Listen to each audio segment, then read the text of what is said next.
शुभकामनाएं। बहुत सभी को शुभकामनाएं। सभी को शुभकामनाएं, बधाई। कामनाएं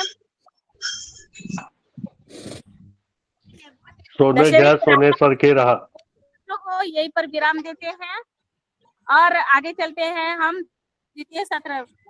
और एक सूचना है बहन जी, आज्ञा हो तो, अनुमति हो तो, कोई किसी भी मध्य प्रदेश के भाइयों को, किसी को भी जो योग शिक्षक हैं पतंजलि योग पीठ में परम पूज्य स्वामी जी महाराज जी से के साथ 5 दिन का शिविर का लाभ लेना है योग शिक्षक का, तो आप सादर आमंत्रित हैं। 4 तारीख से 8 अक्टूबर 4 से 8 अक्टूबर में 5 दिन का योग शिविर पतंजलि पीठ में लगाया जा रहा है। अगर किसी को जाना चाहते हैं तो हमसे तुरंत कांटेक्ट कर लें। ओम।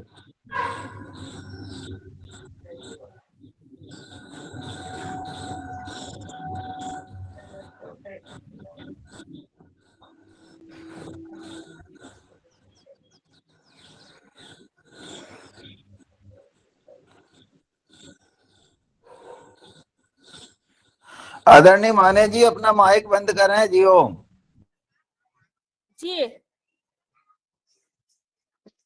जी आदरणीय, धन्यवाद। और इसी तरह आज जो सूचना देनी थी आदरणीय पुण्यलाल भैया जी ने आज दे दी है और उनका मैं धन्यवाद। और चलते हैं चर्चा सत्र में। मुख्य वक्ता सबको परिचित है, डॉक्टर राकेश कुमार आर्य जी, इतिहासविद एवं संपादक, उक्ता भारत समाचार पत्र, दिल्ली से। आज उनका विषय है भारतीय स्वाधीनता आंदोलन और गांधी जी। आज 2 अक्टूबर गांधी जयंती भी है और आज दशहरा भी है, तो सबको हार्दिक शुभकामनाएं। और मैं आदरणीय डॉक्टर राकेश कुमार आर्य जी को इस मंच पर सादर आमंत्रित करती हूँ।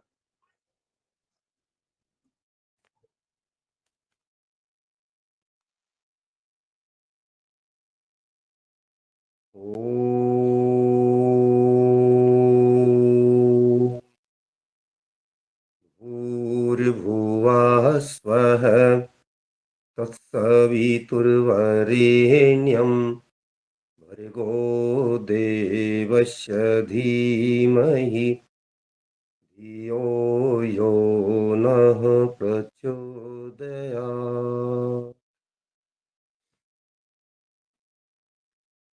आज के इस योगाहार कार्यक्रम में उपस्थित सभी महानुभावों के लिए, बहनों भाइयों के लिए मेरा सादर नमन। योग शिक्षिका आचार्य बहन कुसुम भारद्वाज जी का भी हृदय से अभिनंदन करता हूँ, जिन्होंने बहुत सुंदर योग कक्षा आज की चलाई। उसके बाद शांति पाठ व सुस्वर पाठ उन्होंने कराया। आज दशहरा है। दशहरा यानी जो 10 को हराए। 10 कौन? क्या? 10 इंद्रियां, 5 ज्ञानेंद्रियां और 5 कर्मेंद्रियां।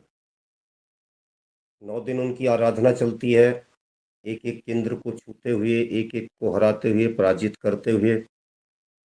आज समझो कि उनका विसर्जन कर दिया जाएगा, यानी कि ये नवरात्रों की 9 दिन की साधना जिससे पूरी ऊर्जा शरीर में प्राप्त हो, ऐसा इसके पीछे हमारा मंतव्य रहा। मन इंद्रियों का स्वामी होता है और जब 5 ज्ञानेंद्रियां और 5 कर्मेंद्रियां पराजित कर दी जाती हैं, 10 को हरा दिया जाता है, तो हराने के बाद समझो कि सिंहासन पर मन आरूढ़ हो गया।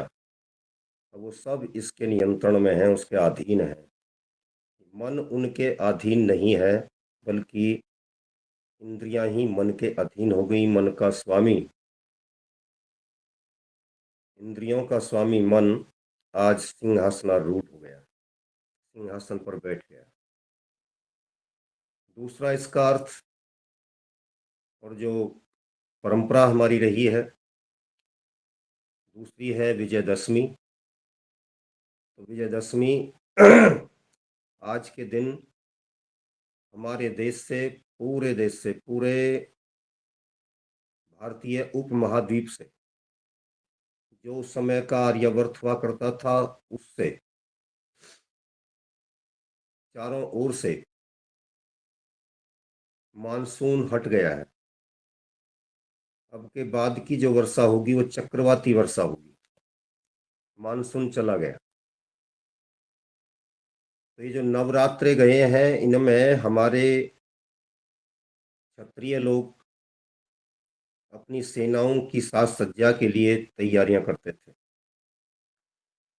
और जो आजकल हमने इनके नाम पर पाखंड परोसना शुरू कर दिया, क्योंकि हमको परंपराओं की जानकारी नहीं रही, अलग अलग तरीके से पता नहीं कैसे कैसे ढंगों से उनको मनाते हैं। लेकिन हमारी जो प्राचीन परंपरा थी, उसमें इन दिनों में धनुर्याग किया जाता था। धनुर्याग का अभिप्राय है शस्त्र पूजन के लिए यज्ञ। तो उस पर उस साज सज्जा उनकी साफ सफाई नहीं होती थी, बल्कि पूरा एक यज्ञ भी आयोजित किया जाता था जो 9 दिन चलता था। उसको शारदीय यज्ञ कहते थे। और शारदीय यज्ञ में हमारे क्षत्रिय लोग अपने शस्त्र पूजन की प्रक्रिया को पूर्ण करते थे। आज के दिन से वो विजय अभियानों पर निकलते थे। आपको याद होगा, रामायण में आपने पढ़ा होगा, रामचंद्र जी ने भी इस दशहरा से कुछ समय पूर्व ही लक्ष्मण से कहा था कि सुग्रीव को जाकर के जगाओ, वो महलों में जाकर के सुख की नींद सो रहा है। उसने जो हमको वचन दिया था, उसका वचन का जो समय है वो पूर्ण हो चुका है। तो उससे जाकर के कहिए कि अब वो जो है विजय अभियान पर निकलने के लिए हमारी सहायता करे और सीता को खोजने में भी अपना पूर्ण पुरुषार्थ लगाए। तो ये हमारी विजय दशमी विजय परंपरा का प्रतीक है, विजय अभियानों का प्रतीक है। आज आपके सामने, देश के सामने अनेक प्रकार की समस्याएं खड़ी हैं। आतंकवाद, क्षेत्रवाद। एक पार्टी का नेता कह रहा है कि जैन जी सड़क पर आए और सरकार के खिलाफ आंदोलन करें। देश में गृह युद्ध की तैयारी कराने का आह्वान इस प्रकार से एक नेता ने किया। ये सारी चुनौतियां हैं, सनातन के लिए चुनौतियां हैं, हम सब के लिए चुनौतियां हैं। तो विजयदशमी के दिवस पर हम सोचें, विचारें कि हमें भी एक विजय अभियान पर निकलना है। सनातन की विजय का अभियान, सनातन के परचम को लहराने का अभियान, सनातन के भगवा ध्वज को फहराने का अभियान। और उसमें कोई बाधा नहीं आनी चाहिए, कोई रोक रुकावट नहीं आनी चाहिए। अभियान पर निकल लिए हैं तो निकल लिए, चलना है तो चलना है। ये आज का विजयदशमी पर्व, दशहरा पर्व हमको विशेष संदेश देता है। आज ही के दिन हमारे देश के स्वाधीनता आंदोलन के एक प्रमुख नेता महात्मा गांधी जी का जन्म हुआ। और आज ही के दिन हमारे देश के दूसरे प्रधानमंत्री लाल बहादुर शास्त्री जी का जन्म हुआ। यह एक तथ्य है कि जितना आलोचनात्मक साहित्य गांधी के बारे में लिखा गया है, उतना किसी के लिए नहीं लिखा गया। जबकि हमारे देश के प्रधानमंत्री लाल बहादुर शास्त्री जी के बारे में यह सत्य है कि जितना रचनात्मक साहित्य उनके बारे में लिखा गया है, इतना किसी और के लिए नहीं लिखा गया। बात स्पष्ट है कि उनकी आलोचना के लिए कोई शब्द नहीं और इनकी प्रशंसा के लिए कोई शब्द नहीं। ऐसा क्यों? डॉक्टर अंबेडकर ने कहा कि गांधी जी तो एक घटना है और घटना भूल जाने के लिए होती है। बीबीसी को साक्षात्कार देते हुए कह रहे थे। उन्होंने कहा कि उनकी राजनीति बेईमानी, छल और देश को हानि पहुंचाने वाली रही। बीबीसी का उनका इंटरव्यू है, आप देख सकते हैं। ये 4 शब्दों का प्रयोग किया, केवल एक घटना है। उनकी राजनीति छल है, बेईमानी है, देश के लिए हानिकारक। देश का पहला कानून मंत्री जिसके लिए आज छाती पीटी जा रही है कि हम अंबेडकर के संविधान की रक्षा करेंगे, देश के राष्ट्रपिता के लिए ऐसी बात कह गए, कोई कारण तो हो रहा होगा। छल क्यों कहा, बेईमानी क्यों कहा? तो देखिए 1906 में ढाका में मुस्लिम लीग की स्थापना हुई और उसने 1906 में ही कह दिया कि हम देश का बंटवारा चाहेंगे। हम अपने लिए अलग देश चाहते हैं। मिंटो मॉर्ले रिफॉर्म्स एक्ट 1909 बनने से पहले लॉर्ड मिंटो ने आपके देश के बंटवारे का बीजारोपण किया। 1906 में पैदा हो रही थी मुस्लिम लीग और 1909 में उसकी मांग की मानने की तैयारी की जा रही थी। उससे पहले सर सैयद अहमद खान के नेतृत्व में एक विशेष प्रतिनिधिमंडल जाकर के लॉर्ड मिंटो से मिला था। उसने बुलाया था, बाकायदा संदेश गया था कि आप हमसे मिलिए और कुछ मांगिए, आप जो मांगेंगे उसको पूरा करने का हम प्रयास करेंगे, आप आइए ना। वो गए। उन्होंने जो कुछ मांगा उसमें महत्वपूर्ण ये था कि उन्होंने ये कहा कि आप हमको जितने भी विधानमंडल हैं, विधानसभाएं हैं, केंद्रीय असेंबली है, उस समय हमारी संसद को सेंट्रल असेंबली कहते थे, इसमें आप हमारी पॉपुलेशन के अनुसार हमको सीट दे दीजिए। हिंदुओं की जितनी पॉपुलेशन थी, Lord Minto Morley reforms act के अंतर्गत उनको 64% सीट दी गई, जो 75% पॉपुलेशन थी उससे कम, और इनको अपनी पॉपुलेशन से अधिक 30% सीटें दी गई। वहीं से देश की विभाजन की प्रक्रिया आरंभ हुई। 1909-1906 गांधी जी आए। 1915 में प्रथम विश्व युद्ध चल रहा था। गांधी जी आते हैं, आने के बाद वो पीछे की प्रक्रियाओं का कोई अवलोकन नहीं करते। 1909 में क्या घटित हो चुका था, 1906 में क्या घटित हो चुका था, इधर नहीं देखते हो, और वो आगे बढ़ना शुरू कर देते हैं। आगे बढ़ने की प्रक्रिया में भी गांधी जी मुस्लिम तुष्टीकरण का खेल खेलना आरंभ करते हैं, उनकी कीमत बढ़ाना शुरू करते हैं। और जैसे जैसे उनकी कीमत बढ़ती जा रही थी, उधर ब्रिटिश सरकार कीमत बढ़ा रही थी और इधर से ये कीमत बढ़ा रहे थे। तो ये वैसे ही हो रहा था जैसे घर का कोई बिगड़ैल बालक हो और उसको माँ बाप और ज़्यादा पुचकारने लगें तो और ज़्यादा उग्र होता चला जाता है। जिसका इलाज लाठी होना चाहिए, वो लाठी से इलाज ना करके पुचकारने से उसका इलाज किया जाना आरंभ किया गया गांधी जी के द्वारा। उस समय जिन्ना भी गांधी जी से सहमत नहीं था। वो भी कह रहा था कि इनका इलाज वही होना चाहिए जो हिंदुओं का हुआ है। हिंदुओं का एक घटना हुई थी, एक घटना में जिसमें दंगे में जिसमें हिंदुओं को अधिक मार दिया गया था। उस समय उसने भी ये कहा था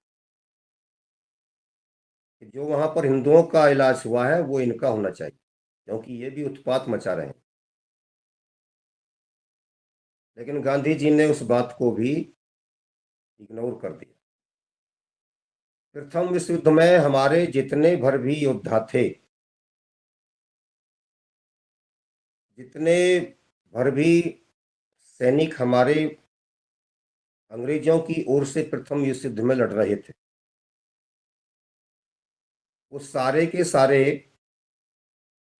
देश की ओर से न लड़ करके ब्रिटिश सरकार की ओर से लड़ रहे थे। मुसलमानों ने बड़ी संख्या में अंग्रेजों का साथ देते हुए सैन्य सेना में भर्ती की थी, और ये एग्रीमेंट हो गया था कि इसके बाद हम आपको और कुछ रियायतें देंगे। तो बड़ी संख्या में मुसलमानों ने भर्ती कराई। लेकिन मुसलमानों का एक वर्ग था जो इस बात को लेकर के चिंतित था कि जब टर्की को ये पराजित कर देंगे अंग्रेज और इसके मित्र देश, तो उस समय हमारे लिए समस्या ये आएगी कि हम टर्की के बादशाह के साथ खड़े होंगे या फिर अपने धर्मगुरु के खिलाफ जाएंगे। वो उनका धर्मगुरु भी था, और यही हुआ। 1919 में जब देश दुनिया से विश्व युद्ध समाप्त हो गया तो अंग्रेजों ने टर्की के सुल्तान को उसके धर्मगुरु के पद से हटा दिया। उसके धर्मगुरु के पद से हटते ही मुसलमानों में हल्की प्रतिक्रिया हुई। मुस्लिम लीग का दृष्टिकोण तब तक बहुत ज्यादा उग्र नहीं था, लेकिन वो खलीफा की बात करने लगी थी, और जो थोड़ा बहुत आक्रोश कहीं पर मुसलमानों में था उसको भुनाने का प्रयास करने लगी। गांधी जी ने जाकर के तुरंत उसका साथ देने का मन बना लिया। जो कोई मुद्दा नहीं था, देश के मुसलमानों के लिए भी मुद्दा नहीं था। जिन्ना भी कह रहा था कि ये कोई मुद्दा नहीं है, और अगर वो मर रहा है तो जाने दो, एक रूढ़ी समाप्त हो रही है, मुसलमानों के कंधों से बोझ हल्का हो रहा है, इसलिए उसको यदि हटा दिया गया है तो हटने दीजिए। लेकिन गांधी जी ने फिर जिद की। उसी के परिणाम स्वरूप देश में मोपला कांड हुआ, और मोपला में 25,000 हमारे हिंदुओं को मारा गया। इसके अतिरिक्त 1 लाख लोग बेघर हो गए। 1 लाख बेघर हुए लोगों में से कितनी हमारी बहनें, हमारी बेटियां मुसलमानों के पल्ले पड़ी, और उनके साथ कैसे कैसे अत्याचार हुए, इसको समझने के लिए आपको सावरकर जी का मोपला पढ़ना पड़ेगा। इस प्रकार से उस समय की दर्दनाक घटनाएं घटित हुई थी, अवश्य समझिए, पढ़िए। और कांग्रेस सरकार ने 1947 में मोपला के उन जल्लादों को, जिन्होंने हिंदुओं की बड़ी संख्या में हत्याएं की थी, उनका कत्ल किया था, या किसी भी तरीके से उनके साथ दुर्व्यवहार किया था, बहनों की इज्जतें लूटी गई थी, उन सब को स्वतंत्रता सेनानी घोषित कर दिया। गांधी जी ने क्या किया? गांधी जी ने 1922 की फरवरी के महीने में 4 फरवरी को चौरी चौरा कांड हुआ गोरखपुर में। वहां पर हमारे कुछ लोगों ने अचानक पुलिस पर हमला बोल करके पुलिस के थाने को जला दिया। उसमें 22-23 पुलिसकर्मी मारे गए। गांधी जी को इस बात से धक्का लगा। हिंदुओं की संख्या 25,000 की जिनको मारा गया, और अंग्रेजों के पुलिसकर्मी मार दिए गए 22-23। उधर 25,000 की संख्या और हमारे इधर 22-23 पुलिसकर्मियों की संख्या। अहिंसा के दूत को 25,000 पर तरस नहीं आया, 22-23 पर तरस आ गया, और अचानक जो असहयोग आंदोलन उनका चल रहा था उसको उन्होंने रोक दिया। यह एकदम जैसे आप दौड़ रहे हो और दौड़ते दौड़ते अचानक आपको रुकना पड़ जाए तो आपको ठोकर लगती है, आप गिरते हैं। समझिए कि देश उस समय इसी प्रकार की स्थिति में था, जब देश में गर्माहट थी, जब ये देश ये देख रहा था कि हम तो अब इस समय अंग्रेजों को हराने ही वाले हैं, स्वराज्य प्राप्त कर लेंगे। जब हमारे क्रांतिकारियों के भीतर इतनी ऊर्जा भरी हुई थी, सारा देश क्रांति की ओर बढ़ चुका था। यद्यपि गांधी जी की अहिंसा को लोगों ने समझा नहीं था। उन्होंने सोचा था कि अहिंसा का अभिप्राय वही है, गांधी जी के असहयोग आंदोलन का अभिप्राय वही है जो 1857 में हुआ था या दूसरे आंदोलनों के माध्यम से होता रहा था। इसलिए लोग उग्र होकर के सड़कों पर आ गए। वो देश की स्वाधीनता के लिए लड़ रहे थे। देखिए, नेता में और जनता में तालमेल नहीं था। देश की जनता स्वाधीनता के लिए लड़ रही थी और देश का नेता अहिंसा के लिए और खिलाफत के लिए लड़ रहा था, और ब्रिटिशर्स के विरुद्ध अभी तक भी औपनिवेशिक प्रशासन की मांग कर रहा था, स्वाधीनता की मांग नहीं कर रहा था। ये था गांधी जी का पहला आंदोलन जो फ्लॉप हुआ, और फ्लॉप नहीं हुआ, इसके दूसरे परिणाम भी आए। दूसरे परिणाम ये आए कि आर्य समाज के सबसे बड़े नेता, क्रांतिकारी नेता स्वामी श्रद्धानंद जी ने 1922 में ही कांग्रेस को छोड़ दिया और गांधी जी को लताड़ते हुए छोड़ा। मोतीलाल नेहरू ने भी विरोध किया। देशबंधु चित्तरंजन दास ने भी विरोध किया। बाद में जाकर के उन्होंने अलग अपनी एक पार्टी बना ली, स्वराज्य पार्टी। अब 1900 से लेकर के 1922 के बीच में देश में 16 सांप्रदायिक दंगे हुए थे। डॉक्टर सुस्मित कुमार जी ने एक शोधपूर्ण लेख इस पर लिखा।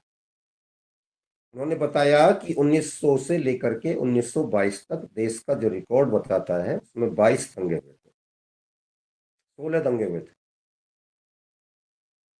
और 23 से 26 के बीच देश में 72 दंगे हुए। तो गांधी जी की अहिंसा से, गांधी जी के मुस्लिम तुष्टीकरण से किसको खुराक मिली? मुसलमानों को। इसी समय कांग्रेस को जिन्ना ने भी हमेशा के लिए छोड़ दिया। वो गांधी जी के खिलाफत आंदोलन से खुश नहीं था, गांधी जी की दोगली नीतियों से खुश नहीं था। फिर वो आदमी उस मंच पर जाकर के बैठ गया जिसका वो शुरू में मजाक उड़ाता था, मुस्लिम लीग का। ये समझने की बात है, विचार करने की बात है कि जिसको हम पहले दिन से गाली देने लगते हैं, जिन्ना तो बेकार था, ये था, वो था, वो यहां तक ठीक था, लेकिन गांधी की नीतियों से असहमत होकर के उस मंच पर गया और वहां से उसने धीरे धीरे दूसरा रंग बदलना शुरू किया। 30 तक भी वह लगभग वहां जाकर के बैठ करके भी ठीक रहा। 1933 में 30 में जाकर के जब चौधरी रहमत अली ने पाकिस्तान का नक्शा बनाया, जो इंग्लैंड की एक यूनिवर्सिटी में पढ़ता था, इंग्लैंड की यूनिवर्सिटी में बैठ करके उसने पाकिस्तान के बारे में कहा कि अफगानिस्तान, पंजाब पे और अफगानिस्तान ए, कैसे कश्मीर, और इस्तान से उसने बनाया बलूचिस्तान, इनको मिलाकर के हम एक अपना देश लेंगे। जिन्ना ने इसको भी वाहियात बात कही, देश को तोड़ने की बात नहीं करनी चाहिए। 33 में जाकर के उसने इस सुर में सुर मिलाना आरंभ किया। लेकिन गांधी जी के विरुद्ध जब इतनी बगावतें हुई और देश में अनेक कई प्रकार के क्रांतिकारी आंदोलन खड़े हुए, देश में सांप्रदायिक दंगों की बाढ़ आ गई, चारों ओर लोगों के लिए परेशानियां खड़ी हो गई, तो उनके लिए, गांधी जी के लिए अब कोई कार्यक्रम नहीं था। चरखा बाबा अब क्या कर रहे हैं, क्योंकि कहीं कोई उनकी पूछ नहीं रहा था। स्वराज्य पार्टी बढ़कर के आगे पहुंच गई थी, केंद्रीय असेंबली में उसके सदस्य पहुंच गए थे। इसी समय हमारे देश के क्रांतिकारी नेता स्वामी श्रद्धानंद जी की हत्या कर दी गई। गांधी जी ने फिर इस बात पर कोई अच्छा संज्ञान नहीं लिया और मुस्लिम तुष्टीकरण करते हुए कहा कि अब्दुल रशीद यानी कि स्वामी जी का हत्यारा मेरा भाई है, और अपना भाई बता करके उसको कहा कि यदि स्वामी जी की हत्या की गई है तो इसके पीछे भी हमारा अपना दोष है। जो अली बंधु थे, शौकत अली, रहमत अली, ये दोनों जाकर के गांधी जी से उनके आश्रम में मिले थे और उन्होंने जाकर के ये बताया था उनको, 1924 की घटना, उनको जाकर के ये कहा था कि जब आप जेल में थे तो जितने सांप्रदायिक दंगे हुए हैं उसके पीछे आर्य समाज का और स्वामी श्रद्धानंद जी के शुद्धि आंदोलन का विशेष योगदान रहा है। शांति दूतों को तो आप जानते ही हैं कि कोई ऐसी प्रकार की करने की आवश्यकता ही नहीं थी, लेकिन इन लोगों ने उत्पात मचाया और उस उत्पात का जवाब देने के लिए हमको सड़कों पर आना पड़ा। इस बात को सुनकर के गांधी जी कानों के बहुत कच्चे थे और ज्यों का त्यों ही अगले दिन स्टेटमेंट दे दिया कि देश में जो भी आग लगाई जा रही है वो आर्य समाज के नेताओं के कारण, हिंदूवादी नेताओं के कारण, उन नेताओं के कारण जो शुद्धि की बात कर रहे हैं, उनके कारण ये सब कुछ हुआ है। इससे देश में चारों ओर तीव्र प्रतिक्रिया हुई। जैसे अभी महात्मा गांधी के उत्तराधिकारी राहुल गांधी ने कहा कि जनता, युवाओं को जैन जी के तर्ज पर निकलना चाहिए, सड़कों पर आना चाहिए, ये वही बात थी उस समय। बड़े नेताओं के लिए कोई सुरक्षा व्यवस्था नहीं की जा रही थी, हिंदू नेताओं को अकेला छोड़ा जा रहा था, इसलिए दर्जनों की संख्या में एक एक साल में बड़े नेताओं को मुसलमानों के द्वारा मार दिया गया। जब आप आरएसएस की पृष्ठभूमि में जाएंगे कि उसका जन्म क्यों हुआ, डॉक्टर मुंजे हेडगेवार जी, गोलवलकर जी, इन्होंने आरएसएस की स्थापना क्यों की, तो उसका कारण यही था कि हिंदू महासभा के बड़े नेताओं को बड़ी संख्या में मार दिया गया। इन लोगों ने उधर से निकल करके इसका एक आनुषंगिक संगठन बनाया, हिंदू महासभा। और आरएसएस का मतलब था कि हम स्वयंसेवी संगठन के लोग हैं और अपनी सुरक्षा अपने आप करेंगे, तुम हमें सुरक्षा दो या मत दो, लेकिन हम अपने आप लाठी चलाएंगे। ये लाठी इनके हाथ में उस समय इस पृष्ठभूमि के कारण आई थी। और एक ऐसा ही संगठन आर्य समाज ने बनाया, उसके भी हाथ में लाठी आई। वो था आर्यवीर दल। अगर आर्यवीर दल के कैंप आपने किए हों, देखे हों, तो वो भी यही काम करते हैं। आरएसएस उसको स्थायी रूप से जारी रखता है। तो आरएसएस की तर्ज पर ही आर्यवीर दल का गठन हुआ। उसने भी कहा कि हम भी अपने नेताओं की सुरक्षा अपने आप करेंगे, सरकार नहीं दे रही, कांग्रेस नहीं सुन रही, तो कोई बात नहीं। तो अगर गांधी जी का चिंतन शुद्ध होता, राष्ट्रवादी होता, तो आज आपको आर्यवीर दल और आरएसएस खड़े हुए ही नहीं दिखाई देते। गांधी जी के चिंतन में दोष होने के कारण इन दोनों राष्ट्रवादी संगठनों का जन्म हुआ।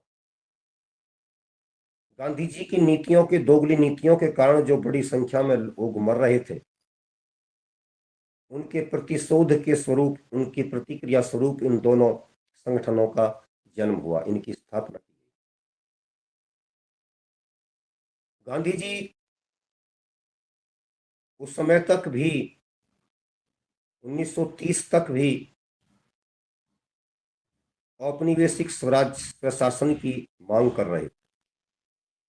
अब देश की इस पार्टी के भीतर भी बड़ी संख्या में लोगों ने इस बात पर चिंतन करना आरंभ किया कि हमको तो पूर्ण स्वाधीनता चाहिए। मौलाना हसरत मोहानी हमारे नेताजी सुभाष चंद्र बोस के निकट थे। उस व्यक्ति का भी दोगला स्वरूप था, लेकिन यहाँ उन्होंने अच्छा काम किया। उन्होंने नेताजी के साथ मिलकर के 1922 से निरंतर हर बार देश के लिए पूर्ण स्वाधीनता का प्रस्ताव कांग्रेस के अधिवेशनों में लाना आरंभ किया। गांधी जी हर बार उस प्रस्ताव को गिरवा देते थे,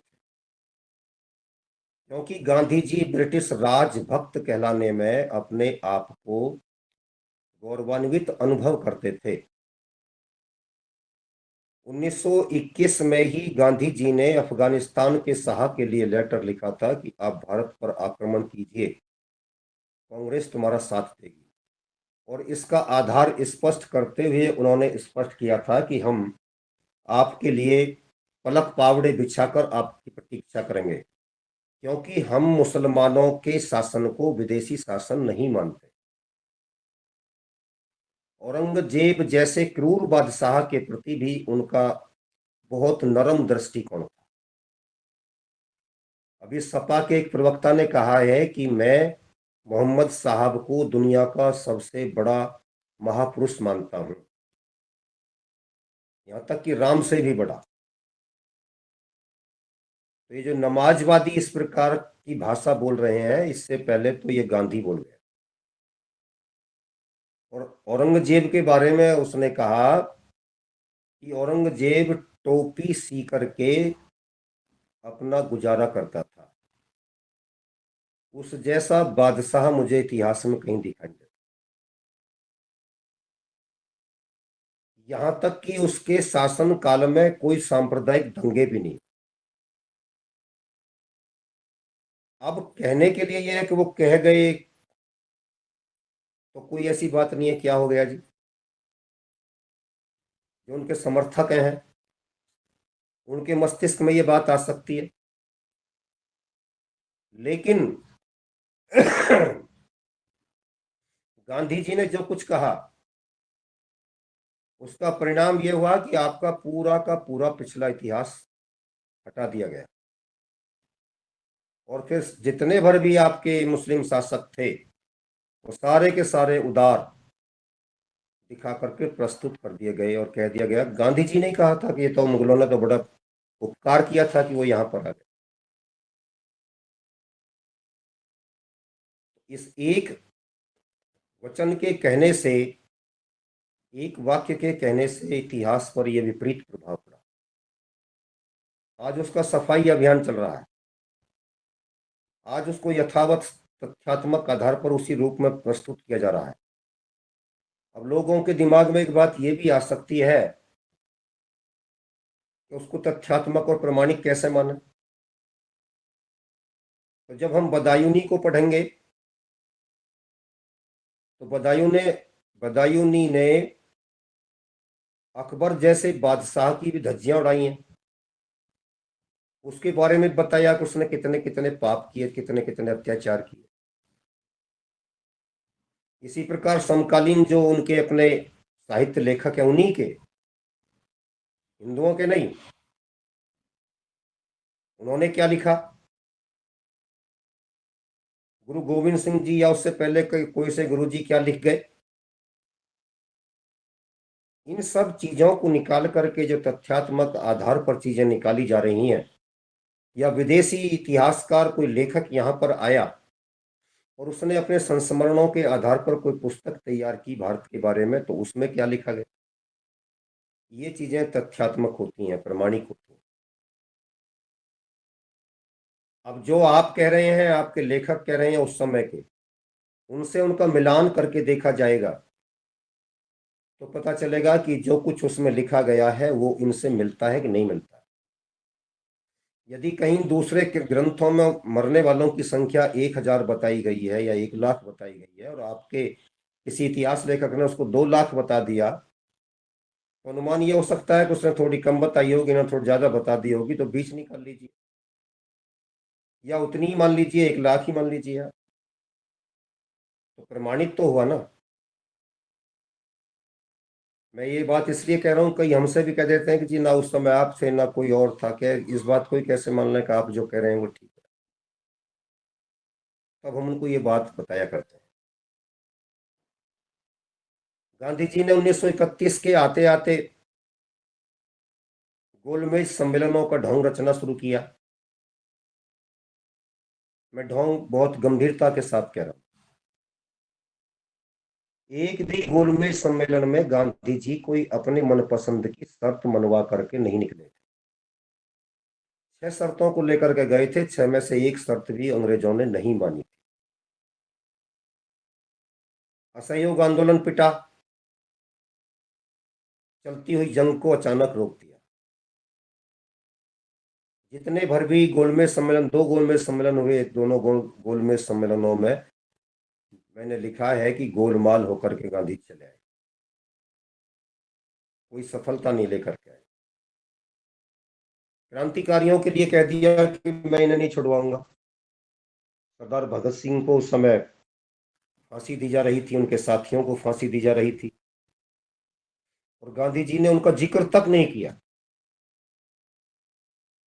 उस समय के वायसराय ने, इरविन ने लिखा कि मैं तो इंतजार कर रहा था शायद गांधी जी चर्चा करेंगे, लेकिन गांधी जी ने कहा ही नहीं। तो फिर हम क्यों पूछते कि भाई आप अपने क्रांतिकारियों के बारे में क्या विचार रखते हैं। लेकिन गांधी जी ने कहा कि जो हिंसक हैं मैं उनके बारे में चर्चा ही क्यों करूं। अब आप बताइए, आपके क्रांतिकारी आंदोलन के प्रति आपके देश के राष्ट्रपिता का ये दृष्टिकोण, जिस व्यक्ति को 1200 रुपये एक जगह लिखा गया, मुझे बताया एक मित्र ने, उस प्रमाणिक जानकारी उसकी देंगे, 1200 रुपये अंग्रेजों से प्रत्येक माह मिलते थे, लेकिन वो दूसरी जगह 100 रुपये बताए हैं तो वो सालाना हो सकते हैं, लेकिन 100 रुपये भी उस समय बहुत थे। गांधी जी को 100 रुपये मिल रहे थे, किस बात के मिल रहे थे भाई? क्या उनकी ब्रिटिश राजभक्ति का ये पुरस्कार था कि आप हमारे बारे में बहुत अधिक उग्र मत होना?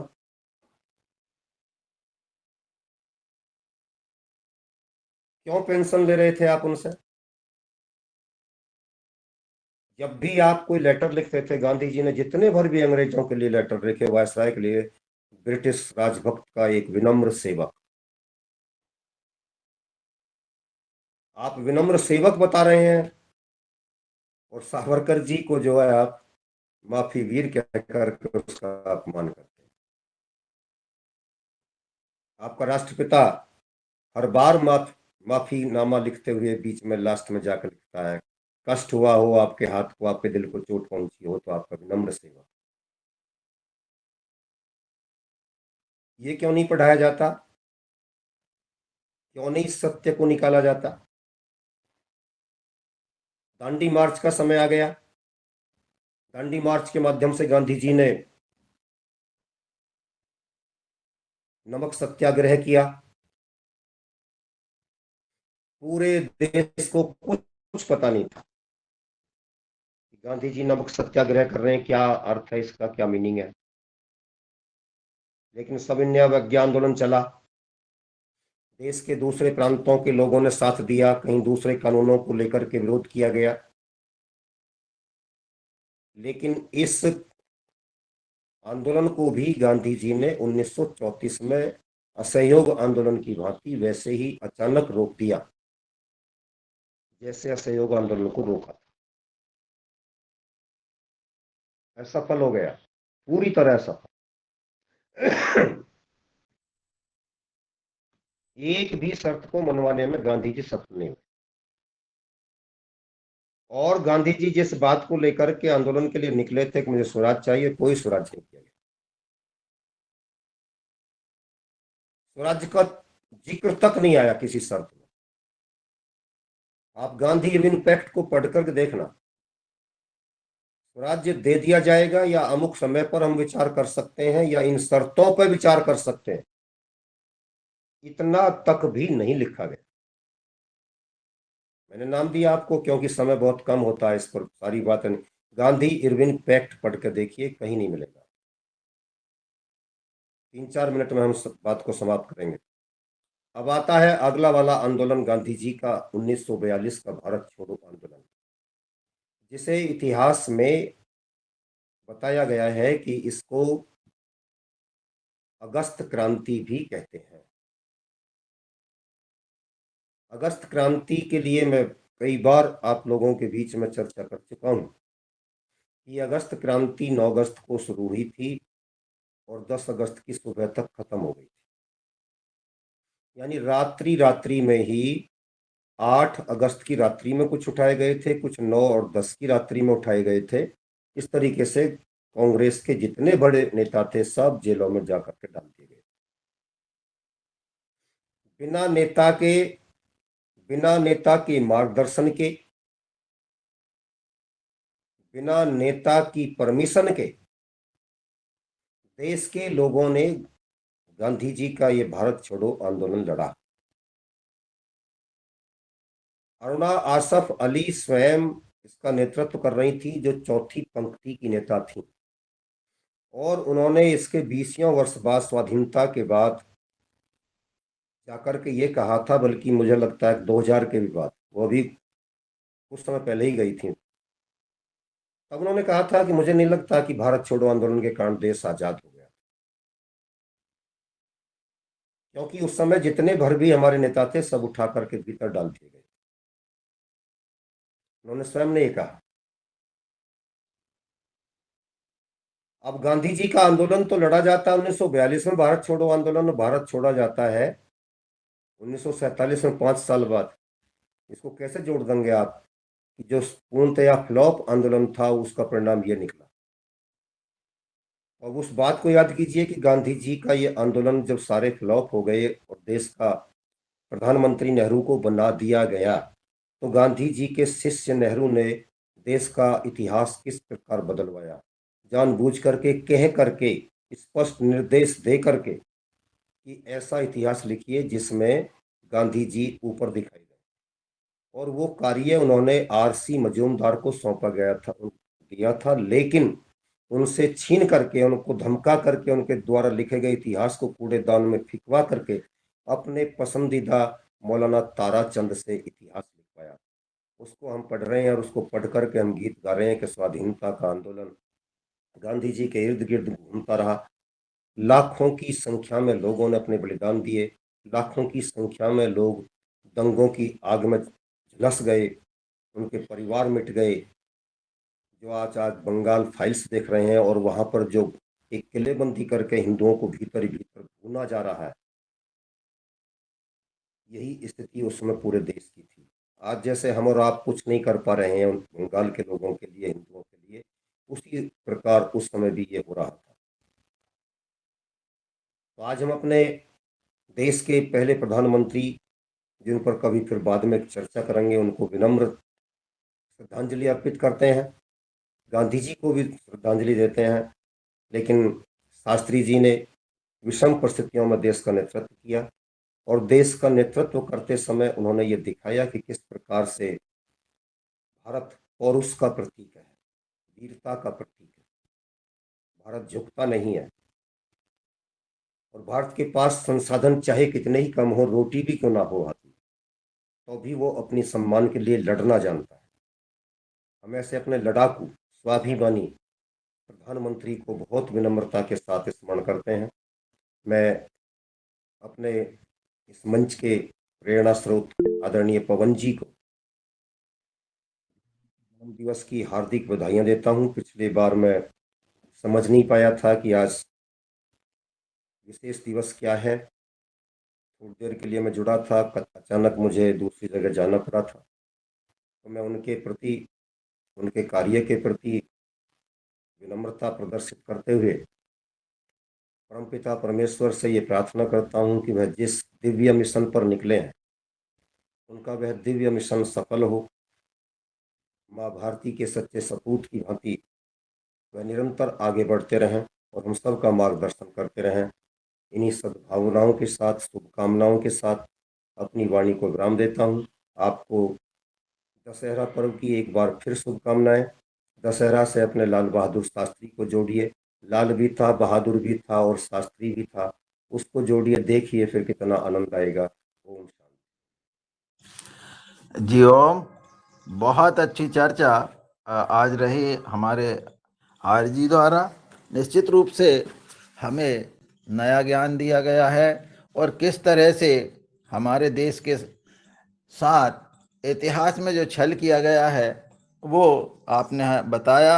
अब मैं हमारे मंच से यदि किसी का कोई प्रश्न है तो वो हैंड रेज करे। डॉक्टर किशोर दुबे जी का हैंड रेज है, वो आए और अपने प्रश्न करें या अपनी विचार व्यक्त करें। जी हो। धन्यवाद मेरा जी। आज की चर्चा बहुत अच्छी रखी गई है। सबसे पहले तो मैं विजयादशमी की गांधी जयंती और शास्त्री जयंती की सबको शुभकामनाएं देता हूँ। आज की चर्चा में जो कहा गया है उसमें शायद गलती से कहा गया, ऐसा मुझे लग रहा है कि सर ने वक्तव्य में कहा कि महात्मा गांधी के उत्तराधिकारी राहुल गांधी है। बिल्कुल नहीं है। महात्मा गांधी जी जब थे तब उन्होंने कहा था कि स्वतंत्रता मिलाने के बाद में पूरी कांग्रेस जो है वो विसर्जित होनी चाहिए। कई कई किताबों में आपको ये दिखेगा। तो विसर्जित की हुई कांग्रेस को कांग्रेस वालों ने अपने लिए बचाया तो और आगे बढ़ाया। तो राहुल गांधी किसी भी स्थिति में या राजीव गांधी जो भी हो, वो उनके उत्तराधिकारी होने का बिल्कुल संबंध ही नहीं है। नंबर एक, दादा धर्माधिकारी जी जो जिंदे थे उनसे और स्वतंत्रता आंदोलन में थे, मेरी पवनार में व्यक्तिशः बात हुई थी। मैं एमएससी का छात्र था, मुझे बचपन से ही बड़े बड़े ये विचारवंतों को मिलने के अवसर मिला था। तो मैंने बात की थी। बहुत वृद्ध थे, वो पवनार आश्रम में रहते थे। मैंने बोला दादाजी ये सब जो हुआ है और आज की जो स्थिति हुई है, इस स्थिति में गांधी जी ने जो बातें कही है कि मेरे सपनों का भारत और बाकी सब, तो ये तो कुछ नहीं हो रहा। उन्होंने बड़े दुख के साथ बोला। मेरी करीबन आधा घंटा बात हुई थी उसमें।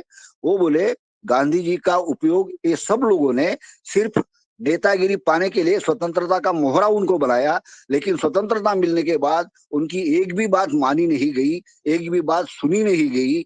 यह उन्होंने बड़े दुख के साथ बोला था। तो ये भी हकीकत है। मैं इस अवसर पर सिर्फ इतना ही कहना चाहूंगा कि जो गांधी जी के विचार थे, हाँ उसमें अपडेटिंग हो सकता है।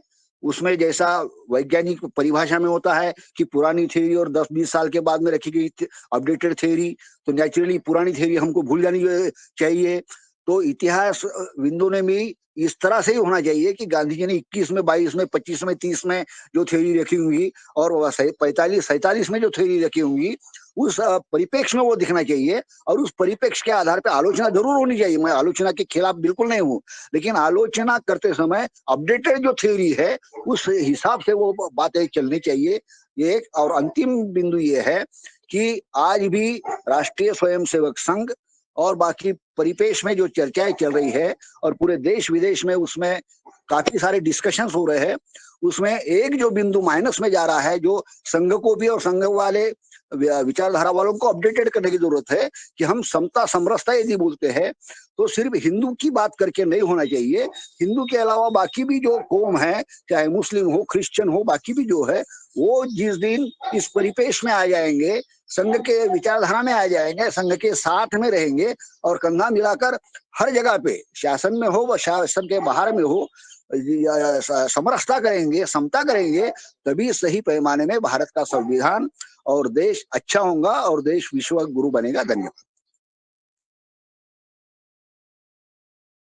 जी, आदरणीय हमारे आरजी इस संबंध में कुछ कहना चाहें तो। देखिए, मैंने जिस संदर्भ में कहा था कि राहुल गांधी उनके उत्तराधिकारी हैं, वैचारिक रूप से गांधी का आंदोलन और गांधी की विचारधारा किसके निकट है और आज कौन उसका रिप्रेजेंटेशन कर रहा है, ये सारी दुनिया जानती है, भारत नहीं। वो कांग्रेस के पास उनकी विरासत है, ये माना जाता है। विसर्जित करने के प्रयास के कथन से मैं सहमत हूं, लेकिन विसर्जित की तो नहीं गई, विसर्जित की नहीं गई। और गांधी के सपनों का भाट बनाएंगे, ये सबसे अधिक कौन कहता है? ये वही लोग कहते हैं। दूसरी बात यह है कि गांधी की विचारधारा जिस प्रकार दोगली थी, मैं इन्वर्टेड कोमा में दोगली शब्द को रख रहा हूं, उसी दोगली विचारधारा को आज का राहुल गांधी परोस रहा है, तो वो आज भी वैचारिक दृष्टिकोण से उनके निकट है। और जिस प्रकार का तुष्टीकरण का विचार गांधी जी का मुस्लिमों के प्रति रहता था, देश को तोड़ने वाले लोगों का साथ देना जिस प्रकार से उनका काम था, उसी प्रकार से आज जो देश में कहीं जितने भर भी गैंग हैं, टुकड़े टुकड़े गैंग हो, शाहीन बाग गैंग हो, जम्मू कश्मीर के अलगाववादी हो, उन सब के प्रति विनम्र दृष्टिकोण किसका है? यदि हम जाएंगे तो वह केवल और केवल राहुल गांधी और उसके साथियों का दिखाई देता है। और यही दृष्टिकोण गांधी जी का था, जो खिलाफत आंदोलन वालों के लोगों के साथ जाकर के खड़े हुए थे, जो 25,000 हिंदुओं को मारने वाले लोगों को भी आपके देश का स्वतंत्रता सेनानी घोषित कर रहे थे। इन बातों का उत्तराधिकारी कौन है आज की तारीख में? बड़े ठंडे मन से सोचने की आवश्यकता है। मैं भी आवेश में नहीं हूं, आप भी आवेश में नहीं आए, बड़े प्यार से सोचें घर जाकर के। उस विचारधारा को आज यथावत कौन लागू कर रहा है? क्यों आपने सोने की तस्तरी में उठा करके जाकर के 20 लाख लोगों को मरवाने के बाद और पाकिस्तान दे दिया? जो आज का बलूचिस्तान है, जो पूरे पाकिस्तान का 40% भाग है, उसने 10 दिन बाद ही, ये रही मेरे पास पुस्तक, मोटी पुस्तक है, और भारत विभाजन और पाकिस्तान के षड्यंत्र, बलबीर दत्त की लिखी हुई है, प्रभात प्रकाशन से छपी है। इसी में लिखा है कि 10 दिन बाद ही नेहरू से यह कह दिया था कि हम पाकिस्तान के साथ नहीं, भारत के साथ रहना चाहते हैं। तो गांधी नेहरू ने जवाब दिया था नहीं नहीं नहीं, वो सांप्रदायिक आधार पर विभाजन हो गया तो हो गया, अब उनके साथ ही रहिए, हम नहीं रखेंगे। अगर 44% पाकिस्तान कट करके उसी दिन आपको मिल रहा था, क्यों नहीं लिया था? किसने आपको वीरता के प्रदर्शन से रोका था? क्यों नहीं पौरुष दिखाया था? कहां मर गई थी आपकी हिंसा? दिल के दर्द हैं, और लिखोगे, खोलोगे तो पता चलेगा कि बहुत कुछ निकल करके ऐसा आएगा जो अप्रत्याशित होगा। और उसी सोच को आज कौन दिखा रहा है? बांग्लादेश में हिंदू मर जाते हैं, कोई दर्द नहीं होता। पाकिस्तान के हिंदू समाप्त हो गए। 3 करोड़ हिंदुओं को, 3 करोड़ हिंदू थे उस समय, आज वो भी बढ़कर के 6 करोड़ तो हो सकते थे, वो 20 लाख रह गए। कैसी स्वाधीनता है ये? करोड़ों लोगों को मरवा दिया, उसके बाद करोड़ों लोगों को धर्मांतरण के लिए मजबूर कर दिया गया। क्या ये आंकड़े नहीं है, ये बनावटी बातें हैं? ये भगवा ब्रिगेड की दिमाग की उपज है? ये आरएसएस की, आर्य समाज की या दूसरे हिंदुवादी संगठनों की उपज है? इन सब चीजों को कौन दिखा रहा है, कौन कर रहा है? वही तो कर रहे हैं जो गांधी के उत्तराधिकारी थे।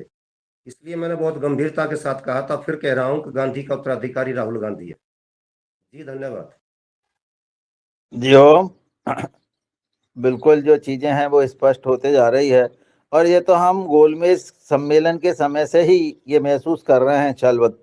मैं आदरणीय शिवाजी माने जी को सादर आमंत्रित करता हूं कि वो कम समय में अपनी बात कहें, और भी हैंड रेज है। जी ओम। धन्यवाद।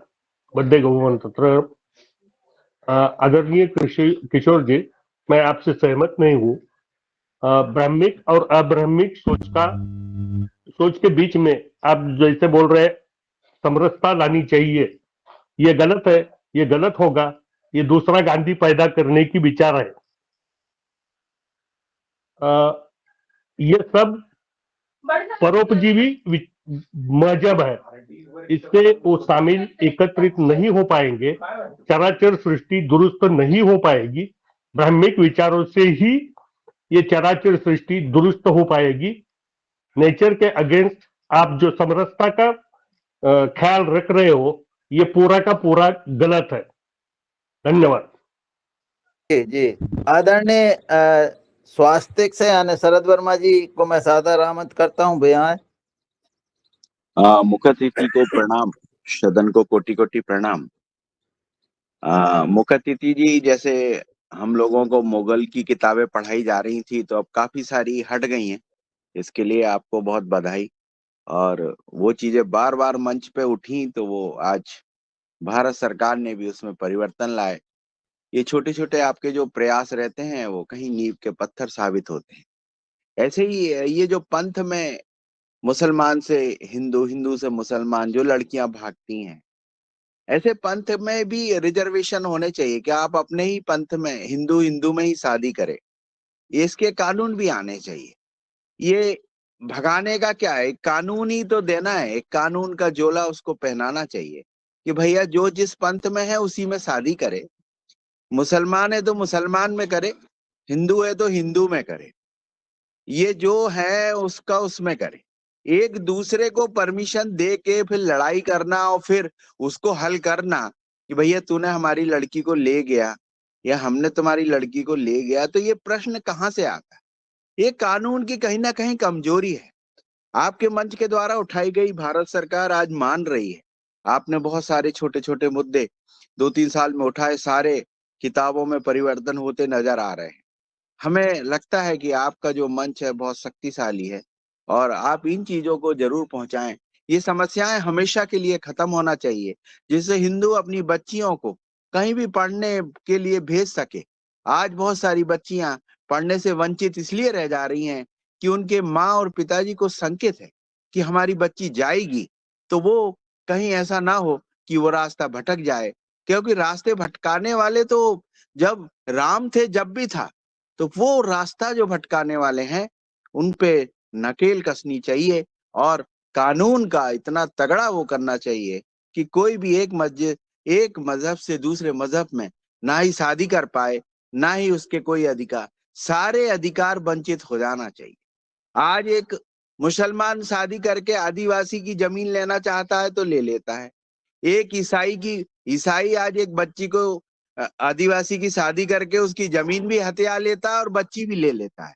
अरे इतना बड़ा राष्ट्रपति बैठा हुआ आदिवासी, क्यों नहीं उसके दिमाग में ये चीजें आती कि हमारी आदिवासी बच्चियों को ये लोग ले क्यों जा रहे हैं? ये सिर्फ जमीन खरीदने के लिए और वो बच्ची का इस्तेमाल कर रहे हैं। इन चीजों पर रोक लगनी चाहिए। मैं इतना चाहता हूं आपके माध्यम से। जी ओम, प्रणाम। बहुत सुंदर भैया। अब समय हो रहा है, 3 हैंड रेज है, मैं चाहता हूँ जल्दी जल्दी इसको किया जाए। तो प्रणाली मराठे जी आए। ओम। भारत माता की जय। आज संघ का शताब्दी महोत्सव हमारे महाराष्ट्र के नागपुर शहर में बड़े धूमधाम से मनाया जा रहा है। तो हमारे लिए ये गौरव की बात है। राष्ट्रीय स्वयं संघ जिन्होंने हमारे राष्ट्र को ऊर्जावान रखा, उसका शताब्दी महोत्सव हम देख रहे हैं टीवी पर। ये हमारे देश के लिए उन्नत बनाने के लिए बहुत ही अच्छा कदम मुझे लगता है। मैं इतना ही कहूँगी गांधी जी के बारे में। मैं स्कूल में काम करती थी, लेकिन मैं गांधी जी के बारे में नहीं बोलती थी, क्योंकि गांधी जी ने जो किया है वो राष्ट्र, मैं ज़्यादा नहीं बोलूँगी क्योंकि कई के भावनाओं को दुखाना मुझे अच्छा नहीं लगता है। लेकिन शास्त्री जी के बारे में मैं स्कूल में भाषण देती थी, क्योंकि शास्त्री जी सशक्त देशभक्त थे। उन्होंने भारत के लिए अपने जीवन का समर्पण किया। लेकिन गांधी जी जी के बारे में मैं ऐसा अ, नहीं बोल सकती हूँ। ओम प्रणाम। ओम। जी जी अब मैं अशोक पटेल जी को सादर आमंत्रित करता हूँ। प्रणीता जी बाद में बुलाएंगे और वो ही आभार व्यक्त करेंगी। अशोक पटेल। जी ओम। जो पहले गलती हुई हमारे राष्ट्र में, और बहुत सी गलती महात्मा गांधी जी ने भी कर दी और बहुत से स्वतंत्रता संग्राम सेनानियों ने भी ये गलती कर दी, तो अब सरकार के पास पूर्ण समय है। जैसे कि अभी शरद भैया ने कहा कि ये गलत करके अपने देश पे वापस वही कर रहे हैं, तो ऐसे कानून बना देना चाहिए ना कि जिससे ये सब चीजें रुके, क्योंकि ऐसा मौका जिंदगी में बार बार थोड़ी आता। पूर्ण सरकार, पूर्ण बहुमत में भी ये सब कुछ है ऐसा, क्योंकि अगर ऐसा अगर नहीं हुआ तो ये राष्ट्र वापस गुलाम हो जाएगा। तो ये करना चाहिए ना। तो ये बोलने की चीजें थोड़ी है, करने की चीजें हैं। तो ये करना चाहिए सरकार को, मेरा ये निवेदन है। जी जी जी आदरणीय प्रणीता साकरे जी आए और अपनी बात कहें। जी बहन जी से पहले 1 मिनट मैं लूंगा जरा। जी जी जी बस मैं 1 मिनट में बात समाप्त कर रहा हूँ। आज जो आपके आसाम में मुख्यमंत्री विश्वास जी करके दिखा रहे हैं, उसके पीछे भी गांधी और नेहरू खड़े हैं। आजादी से पहले जब वहां पर बांग्लादेश की ओर से मुसलमान जाकर के बस रहा था और वहां के हिंदू जनसांख्यिकीय आंकड़े को गड़बड़ा रहा था, तब सावरकर जी थे जिन्होंने उस बात का विरोध किया था। और नेहरू ने कहा था कि ये प्रकृति का नियम है कि जिधर कोई स्थान खाली दिखाई देता, हवा उधर को भाग लेती है। तो सावरकर जी ने ये कहकर के विरोध किया था कि जिधर हवा का भी ये नियम है, हवा में भी बदबू हो सकती है, खुशबू हो सकती है। तो बदबूदार हवा से सब बचना चाहते हैं, इसलिए बदबूदार हवा क्या वहां बोल पर रहे आ रहा है क्या नहीं ना? आनी चाहिए। तो माइक बंद कर लो मेहरान जी। उस समय ये हवा वहां पर भरी गई और आज वो हवा कितना बदबूदार परिवेश वहां सृजित कर रही है। यदि आपके ये मुख्यमंत्री ना होते तो क्या स्थिति होती। आज उस गलती को सुधारने के लिए हेमंत कुमार बिस्वास जी जैसा मुख्यमंत्री वहां मिला, ये हमारे लिए सौभाग्य की बात है। धन्यवाद। आदरणीय प्रणीता जी। जी जी सदन को मैं प्रणाम करती हूँ। और आज विजयादशमी की बहुत बहुत आप सभी को हार्दिक अभिनंदन, बधाई हो। और यह भारत माता के लिए एक गौरव का पल है, समय है। और इस पे चर्चा बहुत विस्तृत होनी चाहिए, समय कम पड़ जाता है। बड़ा मार्मिक विषय हमारे आदरणीय आज के मुख्य वक्ता जी के द्वारा रखा गया और पूर्व से भी इतिहास को रखा जा रहा है। मैं डॉक्टर किशोर दुबे जी के जो वाक्य हैं उनसे मैं सहमत बिल्कुल नहीं हूँ। मैं भारत माता के साथ हूँ, राष्ट्र के साथ हूँ। समझने की आवश्यकता है कि जो अशोक जी भाई साहब ने कहे कि सरकार को कर लेना चाहिए, लेकिन इतनी सामान्य भी स्थितियां नहीं है। 70 वर्षों के बाद ऐसे देश को प्रधानमंत्री मिले हैं और विषम परिस्थितियों के साथ में संघर्ष करते हुए आज वो नेतृत्व कर रहे हैं। और आप सब हम देखते होंगे कि कितनी हर चीज में, हर क्षेत्र में छोटी छोटी बातों को लेकर राष्ट्र में राष्ट्र विरोधी ताकतें भी खड़ी होती है। उन सब के साथ में आदरणीय देश के प्रधानमंत्री मोदी जी नेतृत्व कर रहे हैं और सनातन के लिए कर रहे हैं, राष्ट्र के लिए कर रहे हैं, निस्वार्थ भाव से कर रहे हैं। और आज हम गर्व से कह सकते हैं कि हम हिंदू है। भारत माता की जय कहते हैं। संघ शक्ति कलयुगे, आज संगठन में शक्ति है। और निश्चित रूप से परम पूज्य स्वामी जी महाराज जी ने कल कहा, और आर्य समाज को, राष्ट्रीय स्वयंसेवक को, संघ को उन्होंने बधाई दिया कि अगर राष्ट्रीय स्वयंसेवक संघ नहीं होता तो आज भारत में हिंदू नहीं होते, सनातन नहीं होता, संत नहीं होते, यह आदर्श नहीं दिखता। और मोदी जी ने भी बहुत अच्छे से अपने बातों को रखे हैं, आपको यूट्यूब में सुनने की आवश्यकता है। और कल हम फेसबुक के माध्यम से देखे कि भारतीय मुद्रा में पहली बार भारत माता का चित्र और संघ के स्वयंसेवकों की प्रतिमा है। हमें नमन करना चाहिए कि आज यह भारत हमारा बदल रहा है। और मैं लाल बहादुर शास्त्री जी को नमन करती हूँ, वंदन करती हूँ और सत नमन करती हूँ। फेसबुक में तो गोडसे जी के अभी विचार चल रहे हैं, मैं ज्यादा कुछ नहीं कहूंगी, लेकिन भारत माता के लिए जिन्होंने बलिदान दिया है उनको हम सत नमन करते हैं। आज भारत की जो स्थिति है उसके मूल में हमारे मुख्य वक्ता जी बहुत लंबे समय से रख रहे हैं। हम विवादित विषयों पर नहीं जाएं, हम राष्ट्र को समझे, भारत माता को समझे, सनातन को समझे। कितनी सारी परिस्थितियां, कितने सारे विरोधी ताकतें बढ़े हैं, हम देख सकते हैं, समझ सकते हैं। मैं आज की जो हमारी योग शिक्षिका, हम सब की परम आदरणीय डॉक्टर कुसुम भारद्वाज दीदी को मैं सादर नमन करती हूँ, वंदन करती हूँ।